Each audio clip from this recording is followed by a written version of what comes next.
बिस्मिल्लाहिर्रहमानिर्रहीम। अस्सलामु अलैकुम वरहमतुल्लाहि वबरकातुहू। मेरे प्यारे भाइयों और बहनों, आज की इस मुक़द्दस महफिल में आप सबका तहे दिल से इस्तकबाल करता हूँ। ये महफिल अल्लाह ताला की रहमतों और बरकतों से भरी हुई है, क्योंकि यहाँ हम उस मुक़द्दस किताब के बारे में बात करने जा रहे हैं जो हम सब के लिए हिदायत का सबसे बड़ा सरचश्मा है, अल कुरान। कुरान मजीद अल्लाह ताला का वह पाक कलाम है जो आखिरी पैगंबर हजरत मोहम्मद मुस्तफ़ा सल्लल्लाहु अलैहि वसल्लम पर नाजिल हुआ। ये किताब तमाम इंसानों के लिए रहमत और बरकतों का दरिया है। जो इंसान इसे पढ़ता है, समझता है और उस पर अमल करता है, उसके लिए दुनिया और आखिरत दोनों में कामयाबी है। कुरान की अहमियत और फजीलत। भाइयों और बहनों, कुरान वह किताब है जो इंसान को जिंदगी के हर पहलू में सही राह दिखाती है। यह किताब इंसान के दिल और दिमाग को रोशन करती है। इसके अंदर ऐसी हिदायतें मौजूद है जो इंसान को दुनिया और आखिरत में सरखरू करती है। सबसे बेहतरीन शख्स वह है जो कुरान को सीखे और दूसरों को सिखाए। जब कोई शख्स कुरान पढ़ता है तो उसके दिल में अल्लाह का नूर उतरता है। उसकी जिंदगी में सुकून, बरकत और रहमतें बरसती है।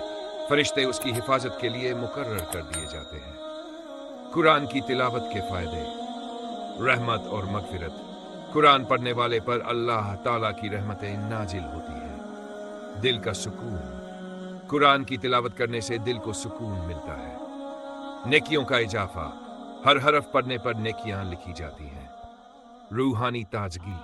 कुरान इंसान की रूह को ताकत देता है और गुनाहों से बचने की तौफीक देता है। हिफाजत। कुरान की तिलावत करने वाले पर अल्लाह ताला की हिफाजत बरकरार रहती है। हदीस में आता है, जब कुरान की तिलावत की जाती है तो अल्लाह की रहमतें उस महफिल पर नाजिल होती है और फरिश्ते रहमतों का घेरा बना लेते हैं। भाइयों और बहनों, ये हमारी जिम्मेदारी है कि हम सिर्फ कुरान पढ़ने पर ही न रुकें, बल्कि इसे समझें और अपनी जिंदगी में अमल करें। कुरान हमें इंसानियत, इंसाफ, सब्र, शुक्र और मोहब्बत की तालीम देता है। कुरान पर अमल करने का महत्व। जब कोई इंसान कुरान की तालीमात पर अमल करता है तो उसकी जिंदगी में बरकतें बरसती है। उसके रिश्ते बेहतर होते हैं, उसके कारोबार में तरक्की होती है और सबसे अहम बात यह कि अल्लाह ताला उसकी दुआओं को कबूल फरमाते हैं। हजरत मोहम्मद सल्लल्लाहु अलैहि वसल्लम ने फरमाया, जो शख्स कुरान पढ़ता है और उस पर अमल करता है वह जन्नत के सबसे ऊंचे मकामात में होगा। इसलिए हमें चाहिए कि हम रोजाना कुरान की तिलावत करें। अगर हमें कुरान समझ में नहीं आता तो उसकी तफसीर पढ़े और आलिमों से मशविरा करें। कुरान से जुड़े कुछ अनमोल सबक। तौहीद, एक अल्लाह की इबादत, सिर्फ अल्लाह की इबादत करो और किसी को उसका शरीक न बनाओ। इंसाफ, हर हाल में इंसाफ करो, चाहे वह तुम्हारे खिलाफ ही क्यों न हो। सब्र, मुश्किल हालात में सब्र करो और अल्लाह की रहमत का इंतजार करो। शुक्र, अल्लाह ताला की नेमतों का शुक्र अदा करो ताकि वह तुम्हारी नेमतों में इजाफा करे। अखलाक, अपने किरदार को बेहतर बनाओ और लोगों के साथ अच्छे सुलूक से पेश आओ। दुआ, अल्लाह हमें कुरान पढ़ने, समझने और उस पर अमल करने की तौफीक अता फरमा। हमारी जिंदगी को कुरान के नूर से रोशन फरमा और हमें दुनिया और आखिरत में कामयाबी अता कर। आमीन।